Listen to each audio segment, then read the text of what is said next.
ओम नमो भगवते वासुदेवाय। ओम नमो भगवते वासुदेवाय। द्वितीय स्कंद प्रथम अध्याय। श्री भागवत ग्रंथ सार उद्देश्य लक्षण ताहार द्वितीय स्कंदे वर्णित 10 अध्याय समापत। तमध्ये प्रथम अध्याय कीर्तन श्रवणादि द्वारे स्थूल विराट रूपे मन धारणा होइछि वर्णन। हरिचरणे चिंति ध्याने कमल गभीर वचने रमपुलक निज देहि सुख कहती राजा चही श्री सुखवाच। हे परीक्षित नृपवर गरिष्ठ प्रश्न एतहर पचारु जीव लोक हिते जे प्रश्न अछि तोर चिते। आत्मज्ञानींकर सार एथे संसार उपकार श्रोतव्य प्रश्न अछि जेते आगम निगम उभकते। सहस्र सहस्र प्रकारे प्रश्न अछि जे संसार करिबार आसे जेते अछंती गृहवासे। इंद्रिय बसे गृहे थाई आत्मार हिते ज्ञान नाही आयुष क्षय न जानती विषय अर्थ नित्य चिंती। निशाहर अंतर्बले निद्रा बधु संग मिले दिवसे अर्थ युक्त चिंता कुटुंब पोषणे विकल। अर्ध आयुष जाने नाश निरुते सुख दुखे प्रास सुत सकलत्र देह पाई आनंदे तांक मध्ये थाई। विष्णुर माया सत्य चिंती निकटे मृत्यु न देखंती मरण देखु थाई डले ज्ञाने भ्रमे सुख भोले। एणु संसार प्राणींकर आत्मार गति अगोचर एणु संसार भाव तेजी आत्मार गति चिते हेजी। जे हरि सर्व घटे पुरे निर्लपे बाह्य अभ्यंतरे तार महिमा शुणी कन्ने नामको उच्चारी बदने। नामको उच्चारी बदने स्मरण कर हृदय गते जेबे अभय इच्छा चिते कथा सांख्य जोगे जानी। स्वधर्म निष्ठा परिमाणी जन्मर लाभ ए प्रमाण अंते स्मरण नारायण पूर्वे निर्मल मुनि जेते तत्व विचारे वेद मते विधि निषेध दूर करी विष्णुर भाव हृदय धरी। विष्णुर गुण अनुक्षणे गुणंती शुणंती श्रवणे भागवत धर्मवाणी ब्रह्म समाने परिमाणी।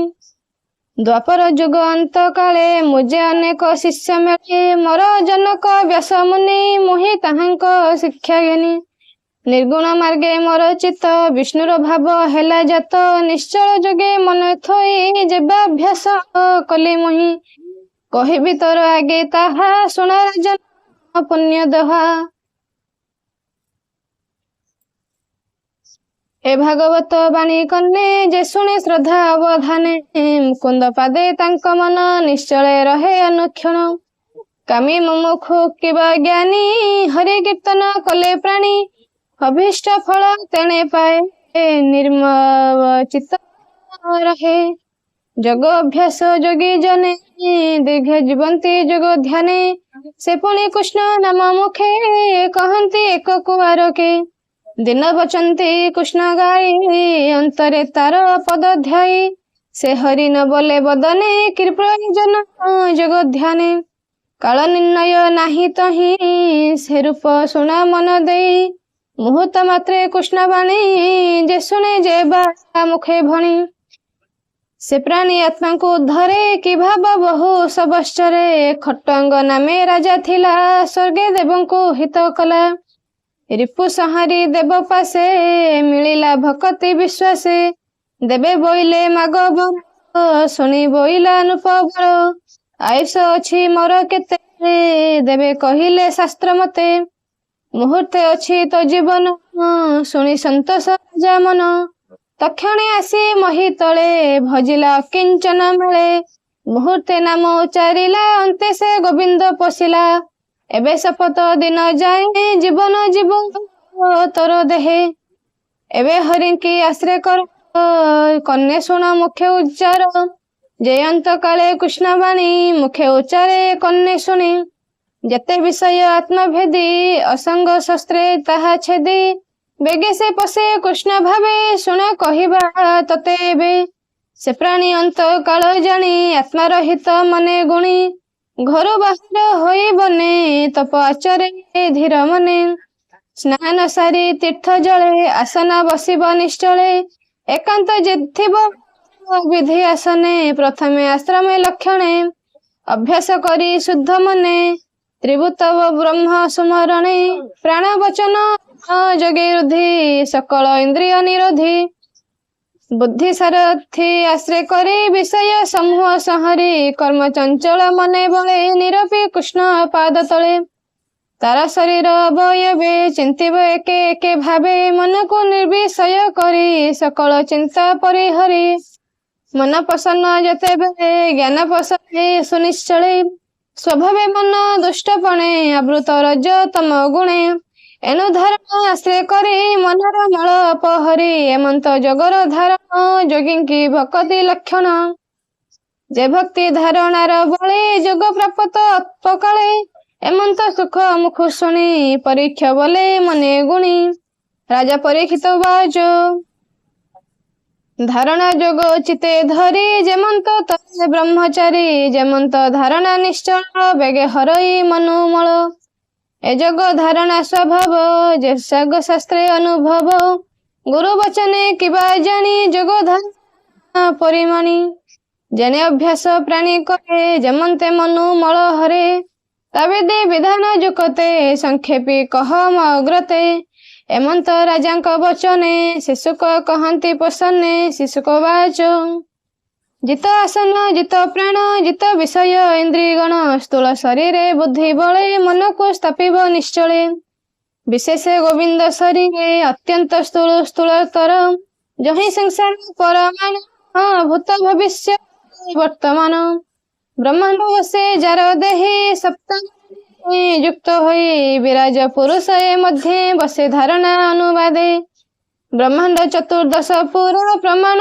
जहार शरीर शुण कहवा अध ऊर्ध्वे विराट रूप अंग मध्य पाताला बोली पादमूल पाष्टि पतांग रसातल चरण गुलफ महातल जंघ जुगल तलातल सुतल बोली जानु जुगे वितला तल उरु भागे जंघन देश महित नाभि विभव नभस्थल स्वरलोक उदय बसे जतुसमूह परकाशे कंठ आश्रित महालोक बदने बसे जनलोक ललाटे तप लोक बसे सत्य कल्पित शिर देशे वासवादी दिगप जहार भुज सुविशाल कन्न जहार अष्ट दिशा अश्विनी कुमारी जानास ज्वलंत अग्नि जा बदन नयन गोलोक गगन तपन जार चक्षु बेनी उदय अस्त जख्म बेनी जार भुवंग ब्रह्मपद सलीला तालु रस जिह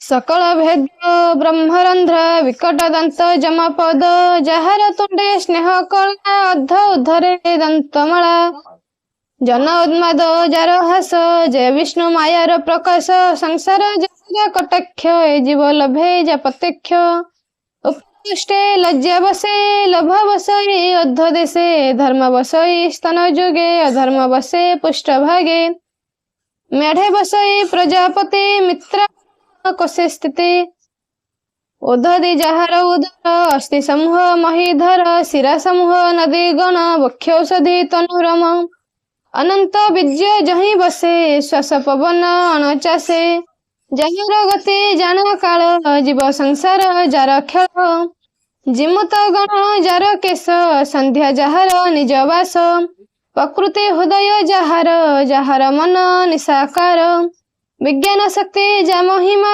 अंतकरण रुद्र सीमा करब अश्व अश्वतर नख समूह करिवर जे पशु मृगादि विशेष सर्वकल्पित श्रेणी देश पक्षी जार व्याकरण बुद्धि विषय मनुगण जार निवास नर देह जहि कल्पित माया मोह गंधर्व विद्याधर आदि चरण चणिका प्रसिद्धि किन्नर गण जार स्वर विजय कल्पित सुर ब्राह्मण मुखु जात क्षत्रिय भुजरु संभूत उरुरु वैश्य उत्पत्ति पादरु जात शूद्र जाति नाना प्रकार नाम बही अभीष्ट जार देही निगम कर्म कांड जेते जहाँ कर्म जुगते एमंत ईश्वर देहे बसंती अवयव प्राय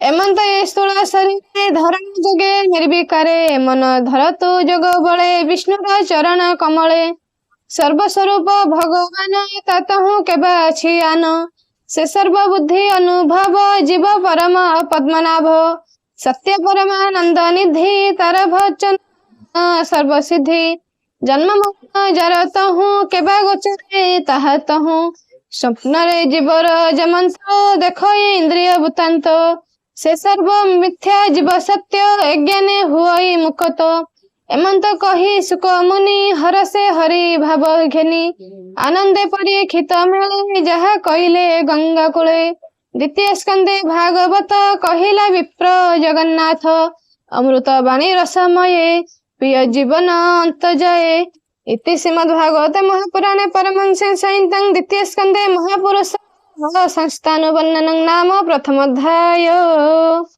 ओम नमः भगवते